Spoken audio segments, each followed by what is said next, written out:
All the science is going to come to Tachlis. Tachlis.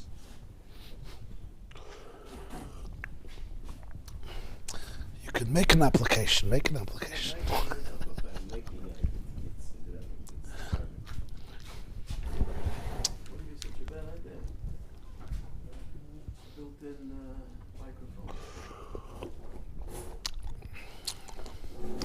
No, just make sure you make a patent right away. Software patents don't work. Smart people don't make patents anymore.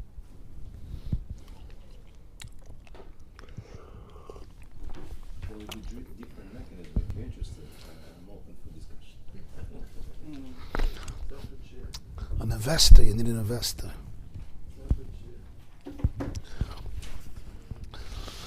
Okay, good morning. I'm sorry for my voice, but we'll try our best. Be'ezeh Hashem Yisbarach. La'adam marchei lev u'me'Hashem meine loshen. Yeah?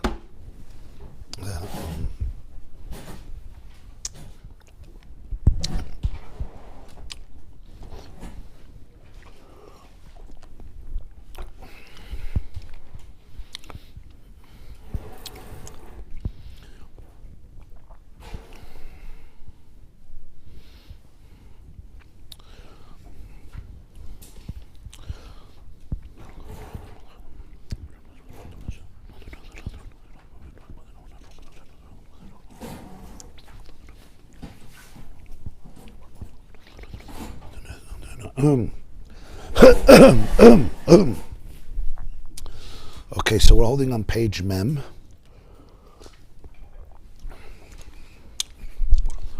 I think today is the 6th year in the Maimer, right? Number 6. I think number 6, page Mem. Close to the bottom, the line starts. 1, 2, 3, 4, 5, 6, 7, 8, 9, 10, 11, 12. 13 lines from the bottom. Page Mem, 13 lines from the bottom. Ner Chanukah Tafresh Mem Gimel.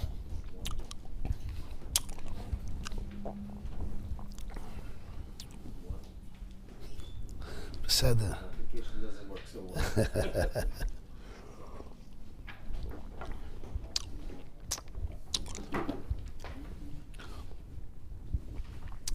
sometimes you have to say Hashem Sfasai Tiftach Ufi Yagiteh Lasecha. You always have to say it, but This means literally. literally, yeah.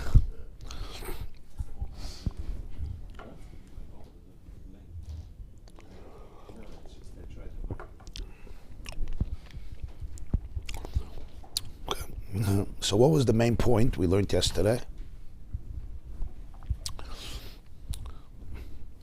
That yes, that the Yash doesn't exist without the Ayin.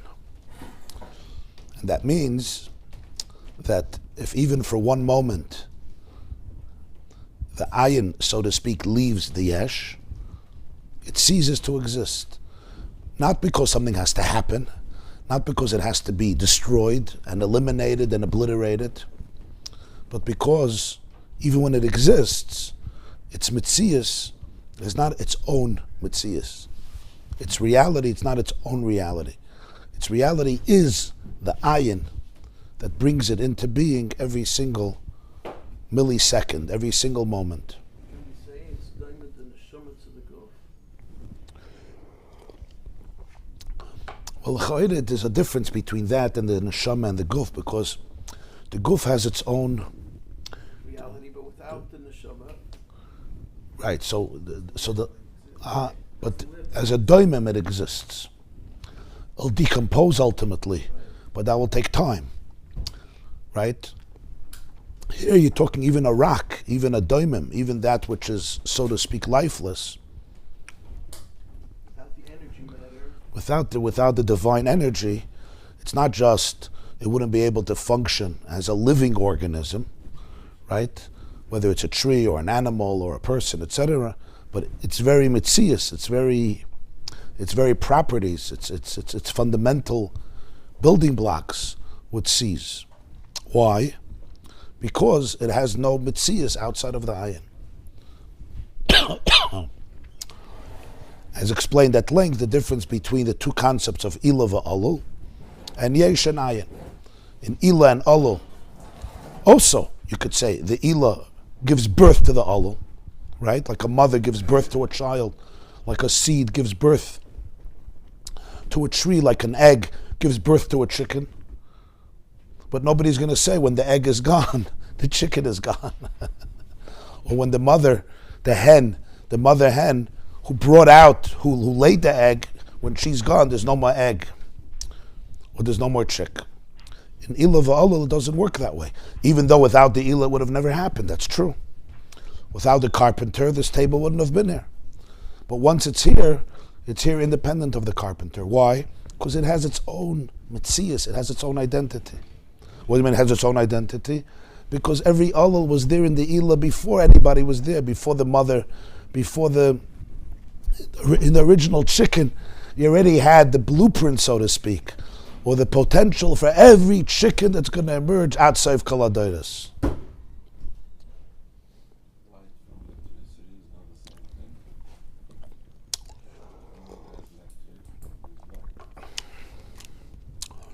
I don't know exactly the physics of it. Electricity. So even though you need the Ila, because if not, it remains dormant, right? So you must have the Ila to bring out the Allah. But what is it bringing out? It's bringing out something that has its own innate existence. Just like the Ila itself has its own original progenitor existence, and then it's just brought out. So even after it's brought out, the potential, because it has a Metzias, it's not Metzias is Kol Kuloi, completely created by the Ila, so therefore even when the Ila is not here anymore, it continues to exist. But Chiddush of Yash Ayin is, and it's counterintuitive because we don't see it that way, is Yash Ayin literally means Ayin. It's not like a metaphor. Yash Ayin means Ayin. From nothingness. In other words, it's a complete Chiddush. The fact that the house was in your mind, that's a mind house. That's a mental house. That's a spiritual house, huh? Daydreaming. Yeah. But the reality of the physicality, that comes from Ayin. In other words, it's completely new. So without the Ayin, it has no existence. So therefore, when the Ayin is gone, it has no existence. And when it exists, it's because the Ayin is making it exist. Is that what they call the God's particle? They're looking for it. Huh? They're looking for it. No, but they also came that the conclusion that there has to be. Yeah, they're looking for the minimal particle, which basically the source of life, source of all the matter. All energy. Yeah. All particles. That's what they call it, God's particle. Higgs boson. Higgs boson. They found a few years ago what's called Higgs boson. They call it the God particle. They found it. I don't know what it is. It's the empty space. It's the energy. No, it's not empty. It's not empty It's space. not It's empty. everything but Everything empty but space. It's the iron. It's the energy. So the Dvar Hashem is at the source of all the particles. Now it's interesting that most of an atom is empty space. That I think 99%, maybe even more of an atom is empty space. As somebody once said, right?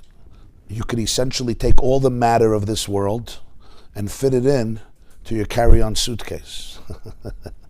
They used to say in Yiddish, the ganze Welt is a Schmeck Tabak. The ganze Welt is a carry-on suitcase. But it's a fascinating thing. All the matter, all the geshem, the real matter, the geshem, the chaymer, right? Chaymer, vahili sharva chamor. The Maral says it's chaymer. All the chaymer of this world, of our planet, could fit into a suitcase, and it's not an exaggeration. It's raw science. Our eyes don't do it that way because our eyes can't deal with the smallness of the empty space. So we turn it into we copy in our eyes, in our mind's eye, and in our eye, we copy the rest of the atom into the empty space and we just say it's a solid reality. But in reality, 99.9 of everything is empty space. And it could be it's connected with the inyan of Ayin, which is the Dvar Hashem that is at the core of everything. So it's not that Hashem creates a world. So now there's God and there's a world that He creates. It's much deeper than that. It's the very nature of reality is the Dvar Hashem. As I gave the example yesterday, again, a very imperfect example with a lot of dissimilarities and a flawed example, but nonetheless, I think has some value. I read the example years ago from a professor at McGill University, Dr. Yaakov Brower. He's a neuroscientist. And he wrote a little book called Something from Nothing. So this was his metaphor. It's actually based on Tanya. There's such a metaphor in Tanya, chapter 48, about the daydream. That the characters in the daydream are alive and well in my daydream, as long as I think about them. The moment I cease to think about them, they cease to exist. Why? You can have 30,000 or 50,000 people living and sharing and screaming and singing and dancing and masterminding and innovating all in the mind, or one person or 10 people, and yet the moment the shiur is over or the rabbi's sermon is over and he says Good Shabbos and everybody wakes up from the daydream, Keminig hanagidim hamefursamim, right? I was once teaching in a yeshiva. I would teach the Gemara. So it was a long shiur. It was a 2-hour shiur. There was a boy who sat right in front of me, and I saw he's staring at me, but he doesn't hear a word. So once I complimented him, I said, it's a chiddush by me. You sit, you look at me, and I see that you have a rich mind. I was impressed. He says, I have 10 years experience with my father. Has 10 years experience. I said, your father also gives Musa 2 hours share? He says, Musa drushes. More than 2 hours. I got to talk. So you sang. He made me look at him. That was part of the chinuch. So I looked at him, but I learned not to hear a word. So I told him, your imagination, it's pretty fertile. I was right. His imagination is very rich. So the imagination can go who knows where, right? As long as the shiur is happening. The moment it's over, boom, all the people are gone. So nobody's going to ask, why are they gone? The answer is because they were never here. Your mind was here. Your thoughts were here. They didn't have a reality independent of your thoughts. What makes them real and very real is your thoughts. Or to put it differently, it's Yash Ayin. These people don't really exist in your brain, right? They don't really exist in your brain. It's not like your brain is concocting an image of people that actually exist. No, it's imagination. The example is very imperfect because I'm imagining people that I know. Because the Yash is also not. Both. Here the Yash is not so real, right? It's more Ayin from Ayin. It's not like you have real people that you could touch, As they say in Yiddish, you can't go to the bank with them. You can't get some bank. So it's also like Ayin from Ayin. And on the other hand, it's not real Yesh Ayin. Because all these people, you either saw them or you know them, you're going to a place that you know, you're on an airplane, you're using ingredients that your mind is already accustomed to, right? We don't imagine stam things.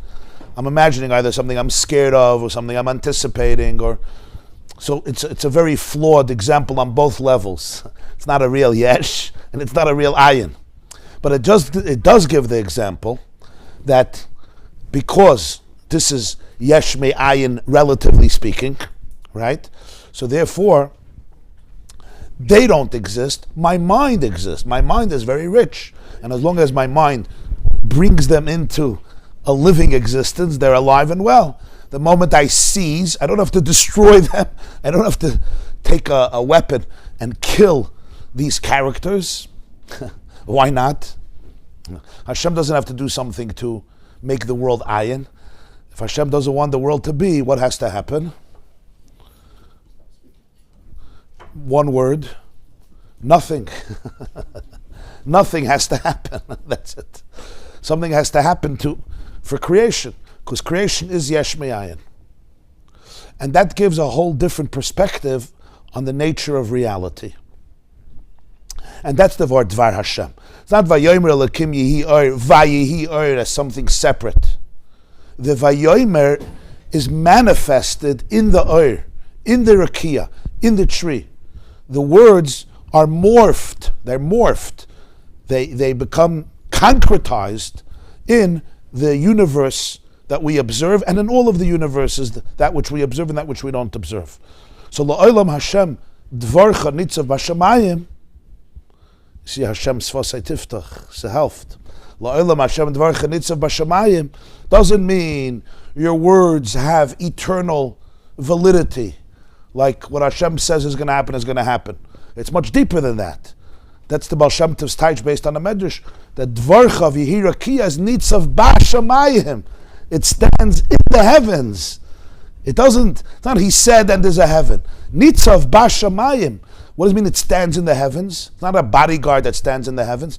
Nitzav B'Shamayim, it continuously recreates whatever exists, whether it's heaven or any other element in the world.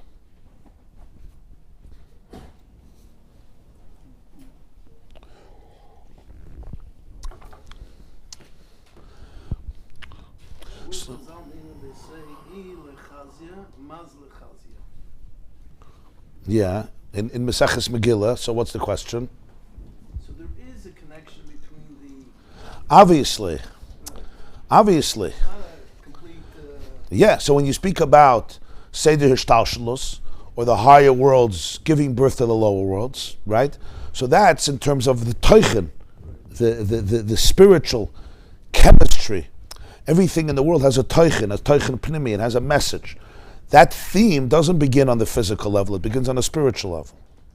In terms of the Yash, the physical incarnation of it, that's the Chiddush of Yash Ayin. In the higher worlds, the Yash is defined as a spiritual element. You know, that too could be Yash Ayin. What Yash is could be in different places, different things. What's the conclusion of all this? So he continues inside. Umeyachar, the line is ukamoykein, yeah? Umeyachar, shekein, if this is the case, the ikir kiyama nivru hu advar havaya ma'avoisoi, that the main existence of the nivra is the dvar Hashem, harei tzrichim lahami kol ohavin ma'u ikir mitzias hanivra kol zman kiyuma. So now a person ought to be mimic. Be mimic means to immerse my mind and try to grasp what is the primary reality of the created being when it exists. Hade yuvan al pianal. So based on what was explained, we'll understand the ikir mitziyusei hu advar havaya ma'avoisa. That its main mitzias is the dvar Hashem that brings it into existence. Why? Me'achar she'imaya mistalek imenu hadavar mistalek imenu hadvar havaya hayanasa ayin refes v'lo shum mitzias klal. If the word of Hashem would depart, it would not be a reality at all. Klal. Im kain gam achshav k'sheyeshna b'mitzias. So even now it is a reality. Kol mitziyusay hu advar havaya. Even when it is a reality, what is its reality? Its whole mitzias is the dvar Hashem, shehu ha'or v'haziv, which is the or. Or is the light, and ziv is the radiance, the energy, so to speak, of Hashem. Zehu kol mitziyusay. Ve'enei mitzias nifred b'fnei atzma kasher nira lanu. The way we intuitively look at a world is, there's a universe, it exists, I'm alone, I'm detached, I'm separate. But when you understand and you go deeper into the nature of reality, you realize that there's never a disconnect between the divine and the world. It's mamish einaid mulvada, it's one mitzias, it's one reality. Like we said yesterday, it's not like you create a relationship with Hashem. You are one. If there is a you, that is divine. That is a divine manifestation. That is the divine light being concretized. So it's not that there's two separate things.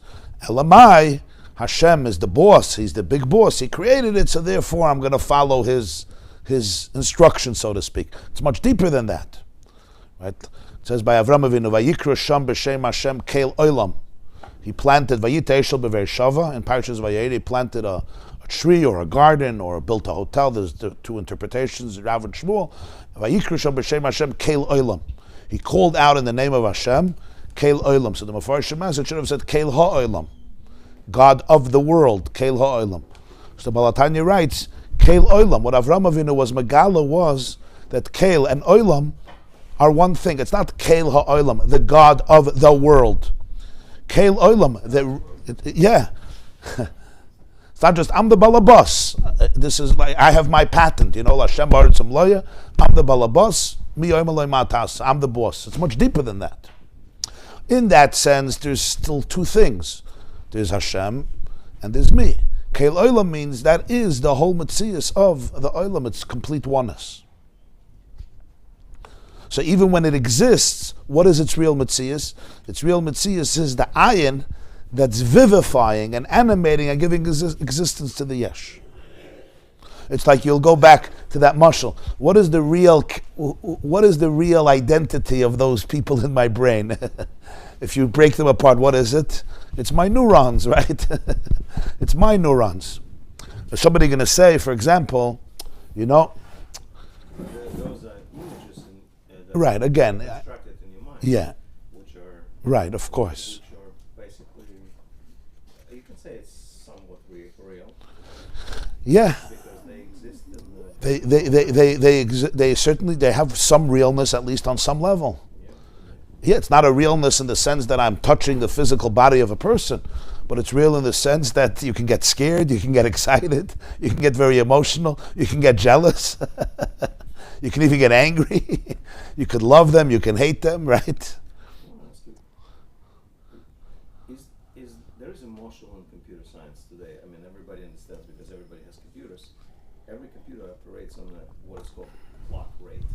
Clock rate. Clock rate. Yeah. Every computer's clock rate is different, but today, it's a billions operations per second. So it means your computer can execute billions of operations per second, and that's one of that billion operations per second is your clock rate. That's the minimum part, the minimal time frame that computer can actually execute one command, let's say, right? So are we talking about the same thing, that is like the clock rate per se of the universe, the Evolution made everything ticking per se, there is a clock rate. There is, without that clock rate, the transistors in the computers would not be able to operate. Obviously, they can operate, and we're scratching the limit per se of the materials to be able to perform. In a way, the whole world operates on certain clock rate. If you think this way, because that frequency of operation, in a way, it's somebody. Yeah, interesting. Start ticking, It's like, We need a separate share of computers. Huh? We need a separate share of computers. Yeah. To be honored. If you take, for example, a physical tree, its emergence and its existence comes from the utterance, from the maimer. On Tuesday of creation, it says, from the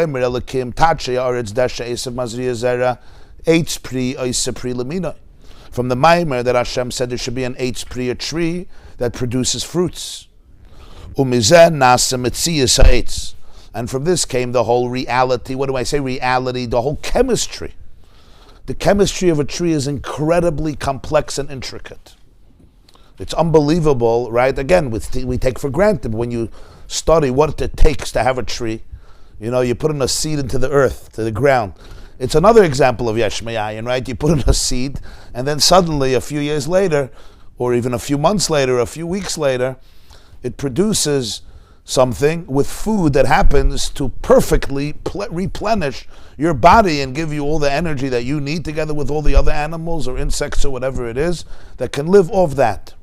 These dynamics and mechanisms have a perfect chemistry to them, but essentially it says it's all the maimer eitz pri. That's the maimer that makes the metzius eitz. V'tamid ha-maimer eitz pri oimid beha eitz lahavoiser lechayoser tamid mayayin liyash. This energy, this Dvar Hashem, call it the divine DNA. The divine DNA is the core of it's the spiritual, or even more, the divine chemistry behind the eitz. In other words, it's not like you say your genes created you, but now they're gone. It's a software. It's a yeah. Or a cell is a hardware. Yeah.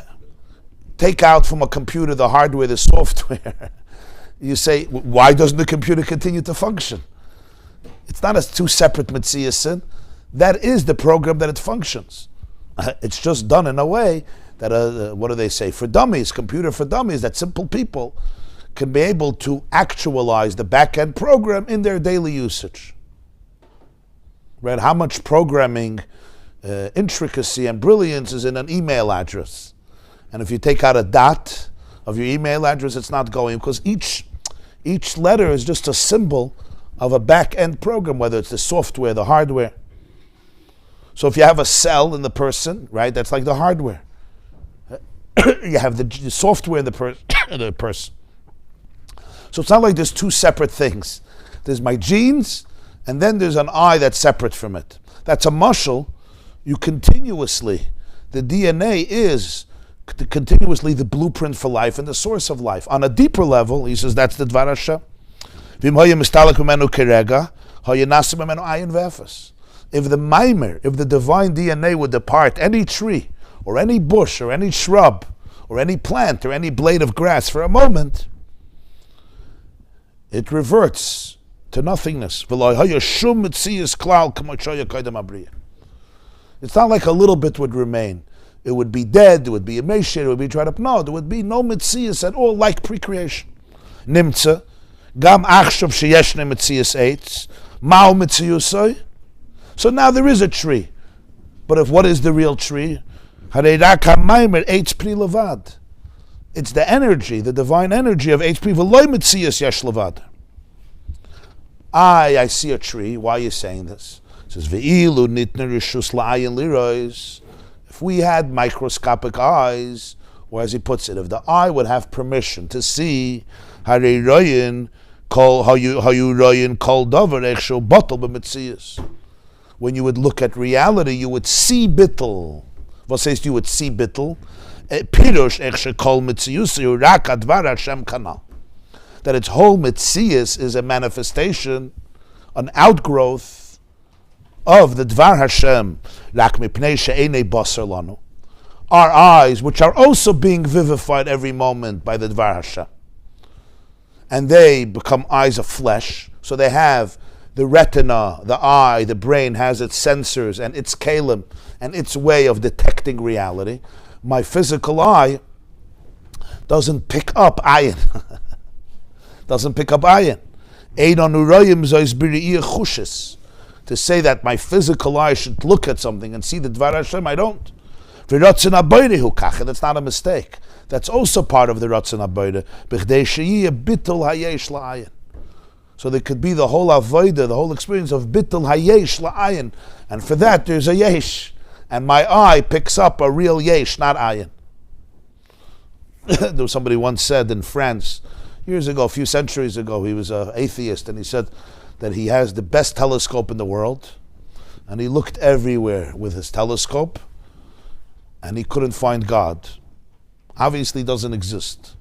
So there was a violinist in France, and he said that he took apart his violin and it became disintegrated, and now it was tiny little particles, and he looked everywhere for music and he couldn't find music. Obviously there's no music. So, or as somebody once said, with your eye you could see a lot of things that the eye never saw the eye. Unless I'm looking in the mirror, my eye never saw my eye. Eye as in E-Y-E, but also eye as in eye. So my eye sees you, but the source of what allows it to see you, it doesn't see. So the Dvar Hashem is so sensitive, it's so subtle, it's at the core of everything. But the way the eye makes sense of reality, it has its limits. We know that even within the physical world, forget Dvar Hashem, there's colors that we don't see. There's sounds that we don't hear. And the reason is, there's birds that see different colors than we. They're very rich colors. Not because the colors don't exist, but because the spectrums, what they call electromagnetic fields, in which the light travels from a source, every light travels in a certain frequency. And if my eye doesn't have those detectors, those sensors, those lenses to pick it up, So what do I say? It doesn't exist. I don't say it exists and I'm dumb. We don't do that. We don't like doing that. It doesn't exist. In other words, I reduce existence to my kelim. So my eyes look at a table, I put it on that table. If you have a microscope, you see a whole different reality here. And it's not that you're lying. You're doing the best with the tools you have. The tools you have pick up this reality, and that's also part of the Ratzon HaBoreh. Every layer of reality that's perceived is part of how Hashem created the world with these particular tools and sensors and detectors to be able to define reality in this way. And that's the difference between Atzilus and Bria, Yitzira, Asiya. It's different tools, different eyes, different pairs of glasses through which you pick up reality. In real reality, in other words, if the doors of perception were cleansed, everything would appear as is, infinite. Everything would appear as is. One, divine, Ein Sof, and infinite and interconnected. But the doors of perception are not cleansed. The doors of perception are the way the physical eye picks up reality. So therefore, we live in this duality. On one hand, the Yash is real, and he says that's the Ratzon HaBoreh, b'chdei sheyeh Bittle Yash la'Ayin. So there's the avodah of aligning the Yash with the Ayin. It's not like there's no Yash, so there's no Bittle. No, there is. It's shedding the layers of the Yash as something separate and revealing its truth. And that's a daily and hourly avodas Hashem. Aval b'riyas haseichel. Tzrichim lahavin shekol dover gashmi shonoroyim beineinu einay gashmi Elohimaimer Eloki. In the mind's eye, one could and should detect the deeper truth.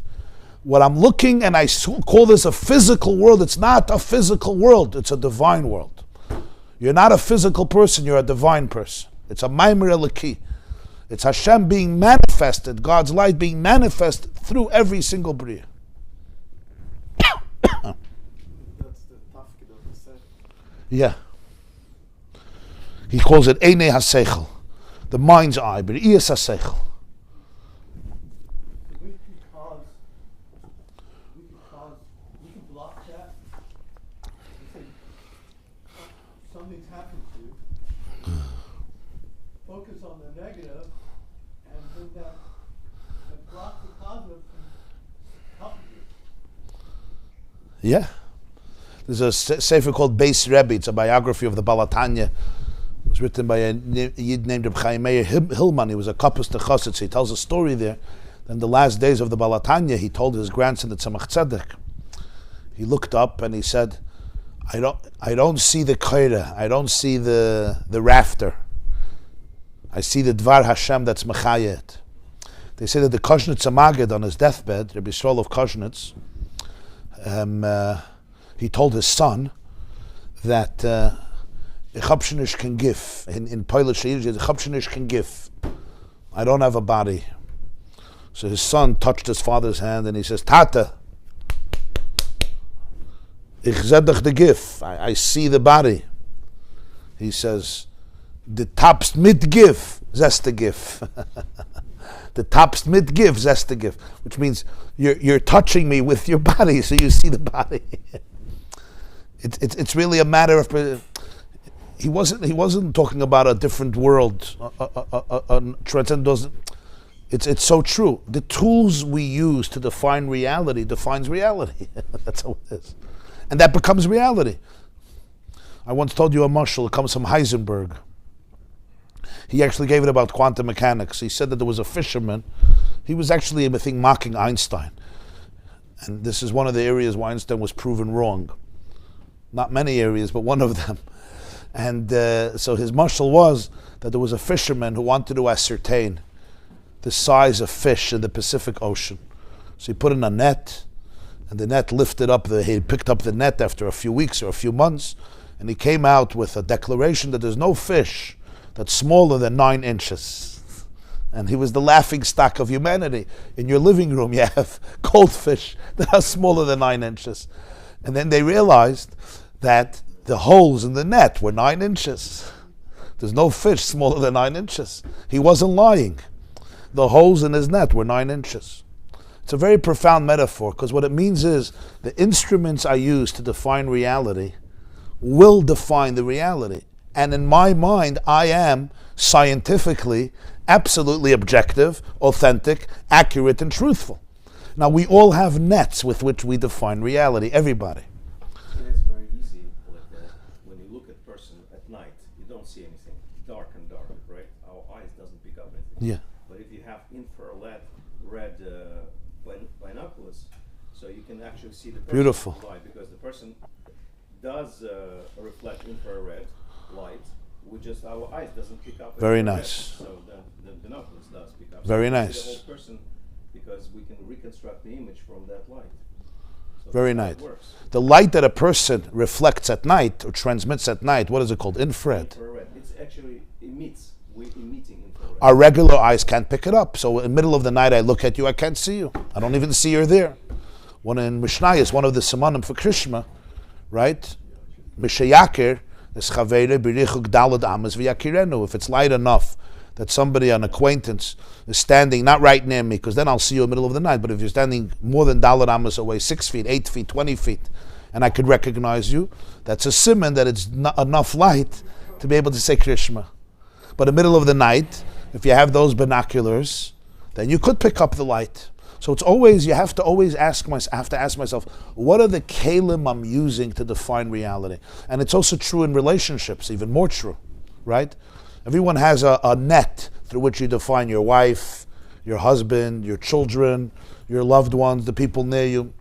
You fit into a certain, there's a way how I define the people around me, and I may have holes in them, but I don't know that.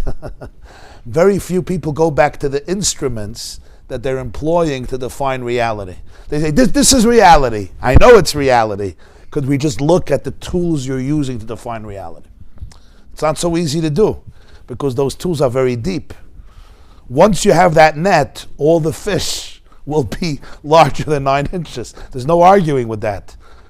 But do you have the courage to go back and say, what is the net that I'm using in life? The physical, the emotional net, the psychological net, the scientific net? Because that will determine reality. So Einei Basar, the physical eyes, have a certain structure. They pick up certain levels of reality. Even without the whole beat of Dvar Hashem, why don't I see any atoms? I'm looking at the table. You know how many atoms there is in this cup of tea? You know how many atoms there's in a drop of water? You know how many atoms there's in a needle? Why don't I see anything? All I see is, not only I don't see it, I see the opposite. I see a solid piece when really atoms are dynamic and there's tremendous movement, and you have billions and trillions and zillions, sextillions of atoms moving in perfect harmony, every atom with the other atom, and within every atom itself, there's a whole system of subatomic particles, and you have the electron, and you have hakafis, it's a lebedik and freilich. You don't see anything of it. Why, I'm lying? No, I don't have microscopic eyes. My eyes... Yeah, you even look up at stars. They look tiny, right? Looks like the stars are like Chinese checkers. It looks like a little cholent bean, right? Those stars are not only bigger than the earth, they're bigger than the sun. Those stars. And what do your eyes do with them? Your eyes turn them into a little tiny cholent, an egg. So what's pshat? The pshat is that our eyes, when there's something so small, so tiny, it puts it together, it creates a solid table out of it. Now, is it real?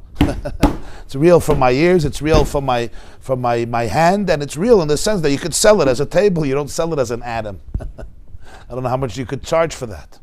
So it's different layers of reality. Ilu nitnu reshus la'ayin liris.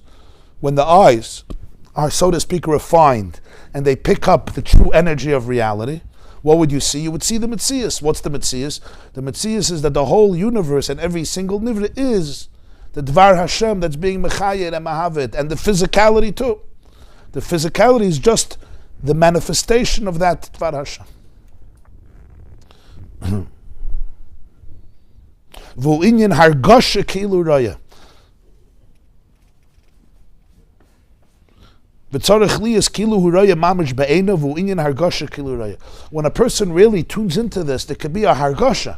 The person can relate to something as though you see it. You know, when something is real, even if my eyes don't define it, but it becomes real. And it's true in every person. You know, when two people look at the same reality, what do you see? People see different things. Two people look at the same person, what do you see? Two people look at the same piece of Gemara, the same story, the same occurrence. They're two completely different perspectives. Why? Because the question is, how much is your keli open to the reality of it? There's layers and layers and layers and layers. What do you see in a person?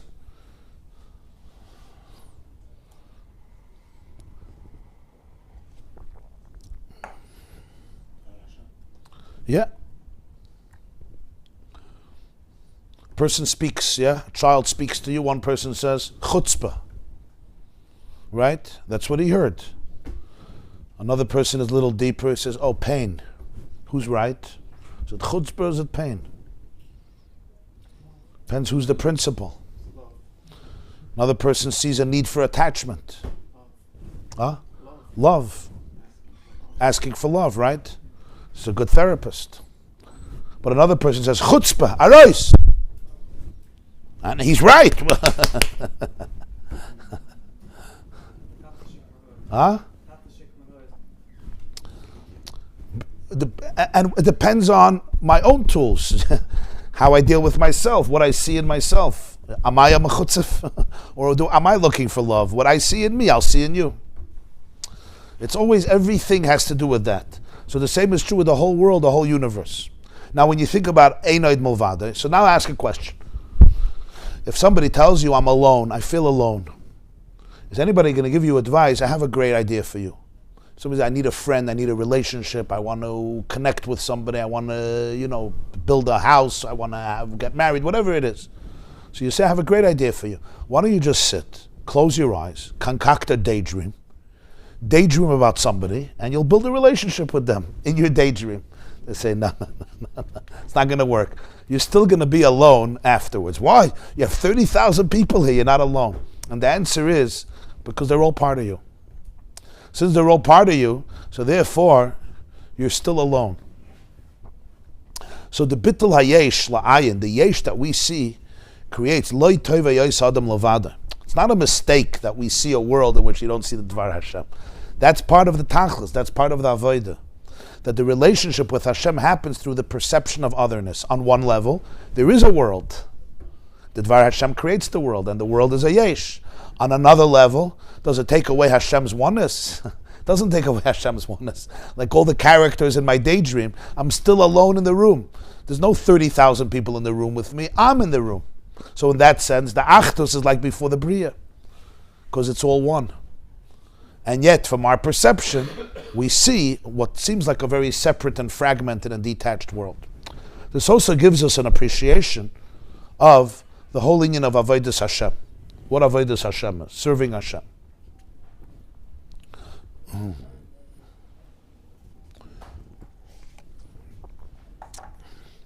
Everybody knows one of the things the Baal Shem Tov emphasized a lot was the union of simcha, joy.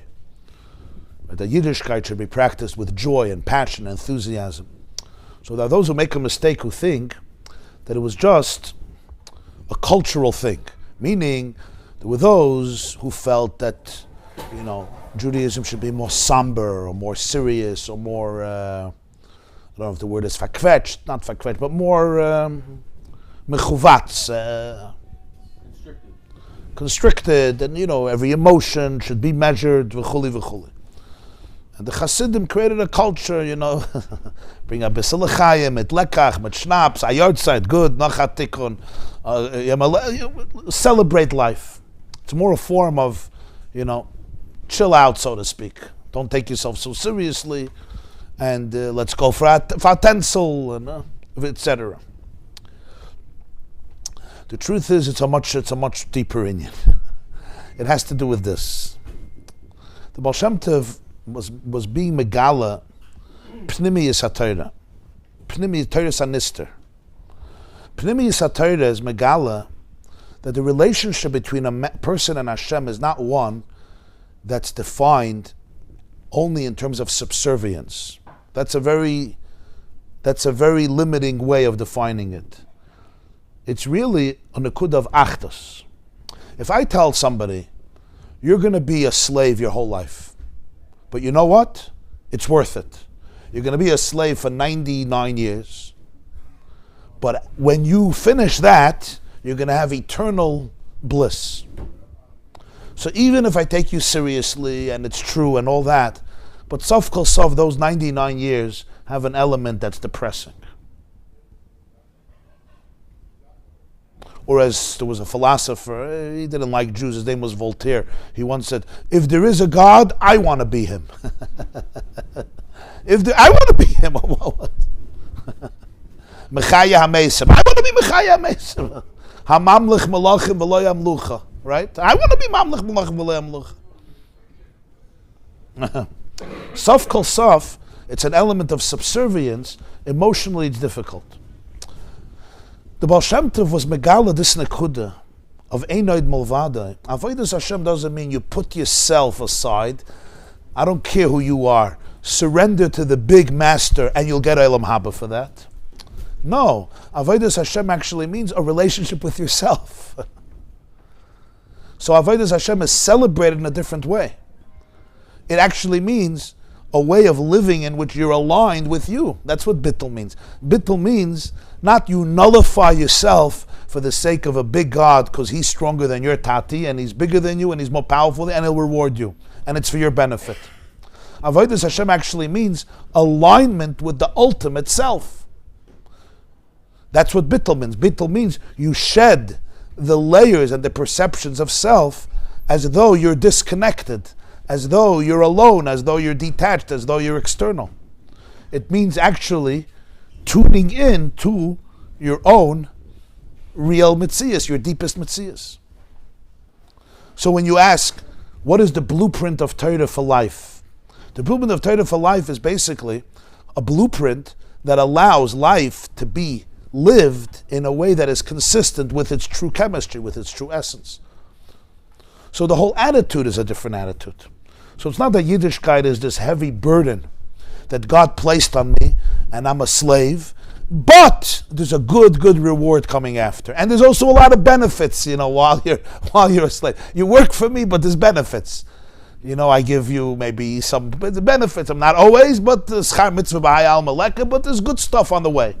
You work in my house, there's a good Shabbos meal. There's a lot of benefits. I go to breakfast. What if his alignment is not aligned with the Kodesh Baruch Hu desire? So let's say you have different desires. You mean homosexuality? Not kosher desires. I don't mean homosexuality particularly, but somebody might have a different wrong desires, which doesn't fit into the book, into the print. Nechemi doesn't understand your question. Impossible? Nechemia? I'll have a private conversation with you afterwards. You're asking a wonderful question. What happens if a person's self says absolutely not? My self is not a reflection of you. I have my own desires that are completely maybe contrary to what the Torah says about a person. Right? Gewaltige kasha. He's proving it that it's functioning even better. Huh? One of his proofs is that it's functioning perfectly. Better. And he fulfills his desires. Right. LGBT, etc. Not only that, it's just any addictions in a way. I operate better with a cigarette. It's mitzvahs. Is it good for me? Is it what Hashem wants me to do? So it's a very sensitive question. I'll just say one nekuda. The nekuda is that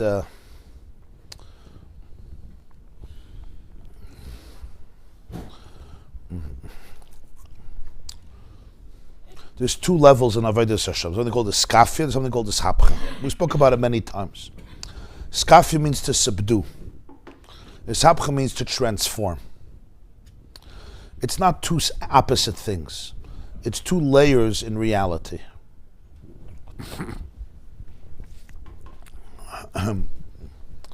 What do I mean, two layers in reality?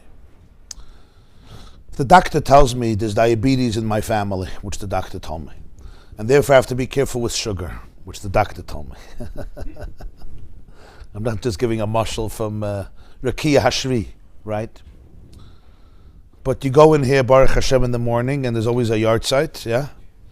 And somebody always prepares not cucumbers. I don't know why they don't prepare cucumbers. They prepare sprinkle cake and brownies and rum ball. What are those balls called? Those toxic balls that can kill you on the spot? They have like chocolate, those On top of it, with layers, chocolate, like the babushkas. What are those called? Those balls? Yeah. Yeah, instead of celery, that's what they have, right? I see it, and I may want it. I want it, right? I want it. All the philosophies in the world won't help. I want it. Such a moment calls what they call the skafia. Skafia means, say, listen, you want to live or you want to die? When you eat it, I get it. When I eat it, I already get into a bad mood. You want to be in a bad mood? You want to be in the bathroom for a few hours? Huh? Oh, so even though, but I want it.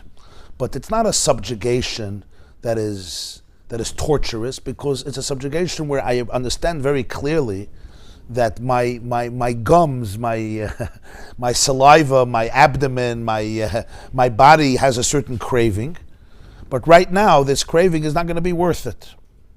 That's a very logical thing everyone makes when people wake up in the morning. They also maybe they don't want to wake up in the morning. You want to press snooze. Huh? It may not change the craving at all. That's what a skafia means. I have a craving, but knowing that it's really destructive for me, is it really worth it? I could sleep in bed also, not wake up in the morning. I'm not going to show up. I'm not going to get a paycheck on Friday, right? Why do people get out of bed in the morning? Whatever your motivation is. I need a parnas. I want to support my wife and kids. That's more important than the sleep, even though it's hard for me to wake up in the morning. We always make these calculations, yeah? You take out a splinter from your child is screaming, right?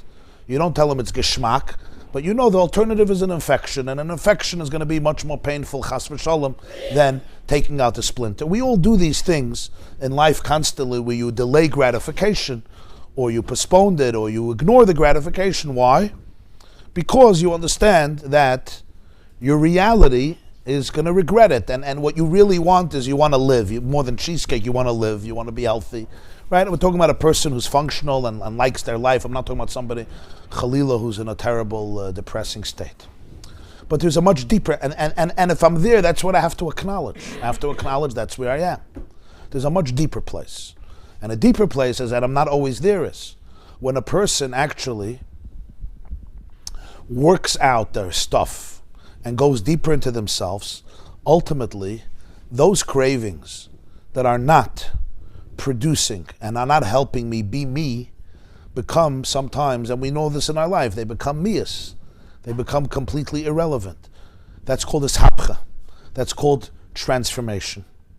Whenever a person, we all have taivas. We all have taivas, cravings that are not consistent with the Dvar Hashem. But if the person was truly, whether it's intimate stuff or other stuff, when a person is truly working on themselves and worked out, we shed another layer. And what yesterday was so tempting, today becomes irrelevant. There's a person, right, who needs alcohol for their health, for their happiness. Is this really what their soul is looking for? Now I know this in the world, this is controversial, but if you look at many sexual desires of people, right? It's considered as, this is what you want, is the color of your eyes. But if you go a little deeper and you ask them about their life and their past and what they went through, I think in most cases you will identify that there may be wounds or traumas that contribute to it. So now I could tell somebody, this is what you want today, this is who you are. But that's a very superficial way of looking at it. How do you know this? Because most of these marriages, really most, I think more than 90%, end up in divorce. Why? Because there's an underlying pain that's not being addressed. So it's much more kind when I tell the person, let's really find out who you are. Now, when I'm standing in front of that craving, I may not have the time or the patience for that. That's when I have to say, this is the wrong thing, I'm not going to do it. But in the process of life, a person does have the ability to work on themselves, and then we see slowly we shed more external cravings that eclipse our truer and innate desire. A craving of kedusha is something that 80 years from now, in Olam Haza and in Olam Haba will still be there because it's something that your soul wants. It's something that the you really, really is connected to. But there's other stuff. What if I'm wounded? What if I need to distract myself? What if I'm bored? What if I'm lonely? What if I don't like myself? What if I want validation? Remember, there's many of us who do things our whole life that are not good for us. But we need it. It's filling some type of void. And that void becomes a major, major catalyst for all these types of behaviors. And once I'm entrenched in it, I say, this is who I am. It's not who I am. It's actually who I am not. It's actually running away from me. It's running away from myself. And we all have that because we live in this duality. I don't live in a world of seeing my infinite oneness. But imagine, somebody wrote a book, what would you be doing if you had no fear? If you had no fear whatsoever, what would your life look like? You know? Would it be different? Right? A lot of people, maybe 50% of things they would do, they're not doing because of fear, whether they feel it or not. So when a person says, this is who I am, is a very, I think it's an impoverished statement about who I am. It's what I'm feeling right now based on all of the equations of my life till now. This is my craving.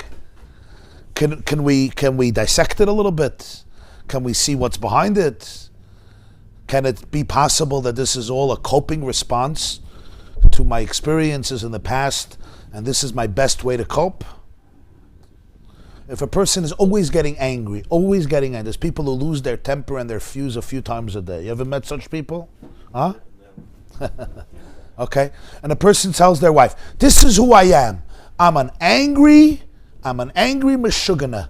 Take me or leave me. Yes, once a week I throw dishes. Try. Rashi will throw you out of the house. But there's a therapist who told me that, Mr. Lamb told me that somebody once came to him, a couple once came to him, and the problem was that once a month he loses it, and he throws dishes in the kitchen. He throws dishes. And his wife says that she lives in perpetual fear, 24 hours of fear. So the husband is sitting there, he says, why? It's only once a month. It's brilliant Gemara, right? You see he's learning Gemara, right? It's only once a month. It's bekvius, once a month. So she says, yeah, but I don't know when. It's not like on the calendar, Wednesday morning, 8:35 when I finish davening and daf yomi, I lose it. He used to go to the doctor to correct his cycle. His vesas. At least make a vesas, right. But there's still... It's not a bad idea if you could only do it that way. But we know even with God's vesas, it's not so predictable. And this is the Yetzer Hara's vesas. She says, it's only once a month. She says, yeah, but I don't know when. So 24 hours a day I'm living. Maybe this is going to be the moment of Geula, of Churban, right? What's my point? So a person says, this is who I am. This is who I am. This is how I function. This is not who you are. This is who you became due to a terrible wound that you never have. Whatever it may be, for you this means survival. And when you go into this place, you're literally a crocodile. You're in your, what they call the reptilian brain or mammalian brain. You're not in your human brain. You're not. And it's not about judgment. On the contrary, it's about identifying. What's the greatest favor you can do for such a person? The greatest favor you do to a person, if we can go through those layers that are defining who I am and covering who I am. And ultimately, I want to help you and me go back to the place where you are a manifestation of divine infinity in this world. Do you think this anger is necessary to your survival, or maybe it's the greatest impediment for your self-expression? Now, when I'm getting angry, I can't do any of this. I just want to break every window. All I can do is iskafia. Iskafia means, you saw what happened last time when you threw the pot. So don't do it. But I'm angry. Okay, go to the garage, take a bat, and your tire is there 300 times. Do 92 push-ups, right? And you'll be fine. Run around the block, 65 times. This is good. But ultimately, there's ishapcha. Ishapcha means going much deeper. So I think you say a person's nature is not consistent with this. That's a very, it's a very true thing, but it needs a lot of emesdika research. Am I really open up to everything in my reality? First of all, am I aware? It may be pre-verbal, it may be unconscious, but if I could look at everything, so the real truth is that the true nature of a human being is aligned with Hashem's will, not because I want reward. But the reason there is reward is, it's a taitzah, right? You don't serve God because it's a reward. The reason there's reward is because you're in touch with reality. Yeah. Schar mitzvah is the mitzvah. So the Balatanya Taichin was a schar mitzvah. Some say the reward mitzvah, you'll do another mitzvah, you'll get more schar. He says, no. The biggest schar of the mitzvah is the mitzvah itself. It's like somebody would say, why should I have a good marriage? Oh, because the cholent will be much better. Because her father will give you money. The schar of a good marriage is what? A good marriage. There's no better schar than that. The schar of a good relationship is not, her father will take you Pesach to hotel if you treat his daughter nicely. Gesund to hate. I don't know if you want to be with him Pesach, but whatever. You'll figure it out. If he's paying for the hotel, why not? Schar mitzvah is the biggest schar of the relationship, is the relationship. Are there other benefits? Yeah, there's a lot of other benefits. The house is clean, you have good meals, there's laundry, whatever the benefits are, physical, spiritual, emotional. But the biggest benefit is the benefit itself. So the schar of having a good relationship with your child, investing in your child is that when you're in an old age home, when you're 95 years old, he'll pay for it. Nebach. The schar is the Inyan itself. The biggest schar of the relationship is the relationship. Because it's so powerful and good, therefore there's all the schar. Yiddishkeit is not about schar. The Rambam has a lashon Hilchos Tshuva Perek Yud. Oisa es ha'emes mipnei sho emes. V'soif ha'schar lavoi beglala. So somebody asked me, the Rambam doesn't make sense. He says, do it because it's truth, but don't worry, the reward is going to come at the end. So again, it's like, don't do it for the reward, but don't worry, I'm going to pay you. But they're missing the point. What the Rambam is saying is, v'soif ha'schar lavoi beglala. Truth also brings all the rewards in the world. If it's true, it's going to pay you off. Not as a motivation, because it's true. If something makes you happy, if something is aligned with you, it's going to make you healthy in this world, in the next world. If you're living a life based on who you really are, based on real alignment, it's going to feel good, physically, emotionally, psychologically, spiritually, in this world, in the next world. You're not living with blockages. I'm not living in my traumas. It's an end result. It's not the motivation. So if there's a sense of there's me and there's God, now the question is, how much am I ready to give up? That's ultimately it can be a depressing Yiddishkeit. But when you're Megala, the Nekud of Einoid Mulvada, like the Baal Shem Tov, you say, God is Alts and Alts is God. You are the Dvar Hashem. There's no separate. You are Ein Shtik Achdus Hashem.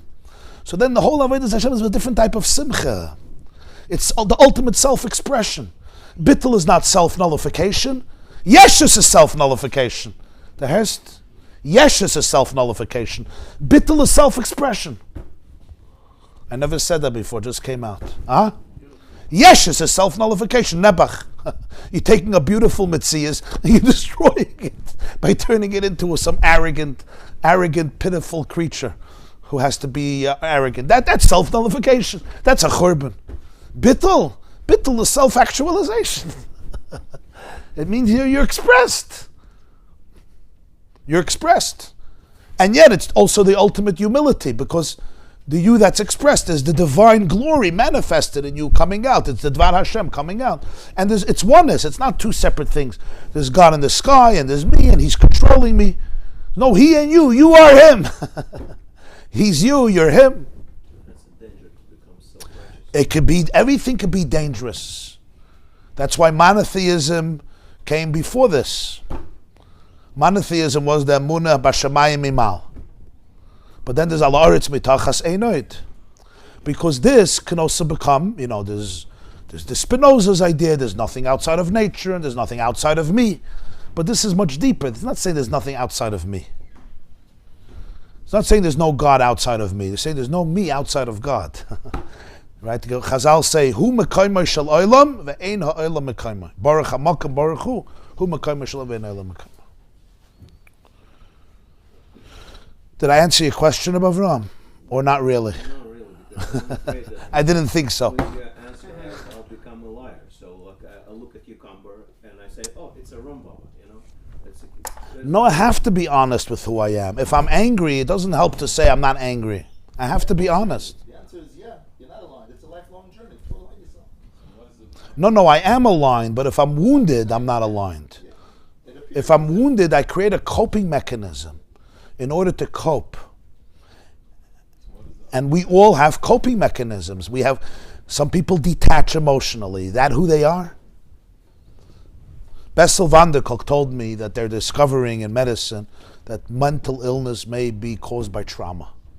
That's a crazy revolution in medicine. It was always you have a chemical imbalance, bipolar, schizophrenia, psychosis, Rahman al-Itzlan, whatever it is. You have a chemical and there's medication, and medications can do yeshuas for people. He says they're identifying more and more that much of it may be associated may be rooted in trauma. That's crazy stuff. I said, what do you mean? It means, for example, bipolar, it was too painful to stay in reality. So what did I do? So now I'm not in reality anymore. Suddenly I'm Mashiach. Tomorrow I'm depressed.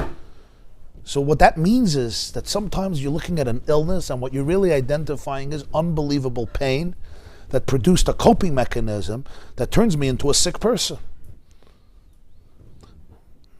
Really, what is it saying? What he's saying? that sickness is like so vivid. Of course, it's vivid. I'm not minimizing any of it. I'm not minimizing addiction either. But we all know in addiction, people who are really addicted. I told you, Dr. Twersky told me, the addicts among us are the most spiritual people. The chocolate Danishes didn't do it for them, so they had to run to crazy addiction in order to satisfy their voids. So what is it? I'm looking for something. I'm looking for a relationship. I'm looking for attachment. I'm looking for God. That's not going to end even when I become sober. On the contrary, the addiction is not the problem. The addiction is the solution. You understand? People say addiction is the problem. No, the addiction is the solution. I'm running away from a problem. That problem I have to identify. As long as I don't identify that problem, I'll never be able to be aligned. So it's not about lying. I have to be very honest. I may be struggling with a crippling addiction, or a crippling craving, or depression or anxiety. These are serious stuff. It's not I snap my fingers and I say, I'm the Dvar Hashem, abracadabra kadu, I have no depression. Halavai, it doesn't work that way. But the question is, if for 40 years certain belief systems have become ingrained in my psyche, I can't snap my fingers and undo them. But essentially, if I could start shedding the layers and really going back to a core innocent self that is not trying to cope and survive through all these methods, but really wants to be fully expressive in its most authentic way, you will find that goodness is not superimposed. Goodness is innate. Godliness is innate. When it says, "V'ahavta Hashem elokeicha b'chol levavcha b'shnei yitzarecha," you should love Hashem with the Yetzer Hara. It's a Mishnah in Brachas. What does that mean? Love Hashem with the Yetzer Hara. My Yetzer Hara, as you say, wants cigarettes, doesn't want God. This Yetzer Hara is LGBT. This Yetzer Hara is jealousy, whatever it is. I want money, I want fame, I don't want God. B'chol levavcha b'shnei yitzarecha. So it's another Mishnah. What does it really mean? It really means if you could take the Yetzer Hara by the hand, and instead of telling him, what's wrong with you? Ask him, what happened to you? What happened to you? And if he opens up, if he trusts you, you'll see that the big monstrous Yetzer Hara also wants God. He also wants truth. But this became his substitute for truth because he's trying to survive. Interesting. Everyone is Rishayim, Stalin, Moscow. Interesting to try to see there's something that happened that made him a monster. It's interesting to figure out what happened to him. Yeah, I don't I don't want to go to the other extreme and suddenly justify every criminal. That's not the point. Because at some point I have to take responsibility for what I'm doing. I can't say, I had a very miserable childhood, I'm now going to start shooting everybody, which people do. This is where chinuch comes in. Values. There's right, there's wrong, there's good, there's evil. That's so important. A woman called me, she wants to take out her kids from all the Jewish institutions, put them in public school. She's so disappointed with the whole chinuch system and this. I said, listen, I get you. I understand. There's a lot of children suffer and a lot of problems. But I just want to tell you one thing. And that is, in the Jewish school system, the Orthodox, or not even Orthodox, but the Jewish school system, right? From Solomon Schechter to Satmar. From Vishnitz to Lakewood. From Ashar to whatever. He feels the Papa, Malchus Papa, mit Ger, mit Bobiv, mit everybody, right? I went to a lot of these schools. I never saw a metal detector. Not in Vishnitz, not in Satmar, not in Lubavitch, not in Bobiv, not by the Yeshivish, not by the Litvish. There's no metal detector. Not by the modern Orthodox, not in Teaneck, not in Englewood. No metal detectors. You will not Salman Schechter even. You won't find a public school today that doesn't have a metal detector. Says that I'm not telling you our system doesn't need a lot of help. It needs a lot of help. But realize that nobody's worried that the Satmar boy or Chabad boy or Litvish boy or Yeshivish boy or Baba boy is coming in. I don't like my Rabbi. Would take down 26 kids. Even though he's been diagnosed, he's on the spectrum. He's been diagnosed, this kid. We all know kids who have been diagnosed in our community. Right? You remember that kid in Sandy Hook? They said he's autistic, so he killed 26 kids. Autistic people don't kill. Autistic people are very special people. If they're taught values, so this is why education is so important. Right, wrong. Right? So that's on the level of iskafia. So you want to break a window, so you don't break a window. But ultimately, so that's why I'm careful, you understand? It's not here to say every criminal is really a tzaddik. The Hamasnik blows himself up because he's suffering from the Israeli apartheid state. But what we are saying is that we want to go a step deeper and help people shed their layers, and then you discover that the authentic state of a person is a Yid is a chelik elokam, and the whole bria is Dvar Hashem. So living in alignment with Ratzon Hashem means living in alignment with reality, with yourself. It's with your genes, it's with your blueprint. If I eat foods, my nutritionist says you can't eat these foods. They're against your blood type. They don't agree with your blood type. Your genes will not agree with them. And I'll say, I don't care about my genes. What do you mean you don't care about your genes? You are your genes. A boy once told me, I don't want my genes to interfere with my life. I told him, I hate to tell this to you. Your genes are your life. Your genes are not interfering with your life. So somebody says, I don't want God to interfere with my life. I hate to tell this to you, but that is your life. He's not interfering with your life. We look at God sometimes in a very abusive way. Some tyrant, some dictator who's trying to be a boss, and he's very rough and he's very harsh. What this Maimon is teaching you is that all the love you're experiencing, the very self, the whole reality, that is a manifestation of Hashem. Okay, we'll stop here. And Be'ezer Hashem, the next year will be Thursday morning. I also want to announce that Mitzvah Shabbos, there'll be a big Malava Malka and Farbrengen in honor of Yat Kislev. This year is the 250th yard site of the Magid of Mezrich and the Chag HaGeula of the Balatanya. So we're going to have Mitzvah Shabbos, a big Farbrengen here in Tent Gimel. Everybody's invited, 7:30, with food and music. And also there'll be, men and women, there'll be a mechitza. It's Mitzvah Shabbos. Yeah, the original sign had the wrong date, but they changed it, I think. Everybody have a wonderful day. Hatzlacha Rabbi. Ist verstanden? Teufels gewesen. A little less philosophical today. Bissel mehr auf dem Breslov-Steg here, yeah?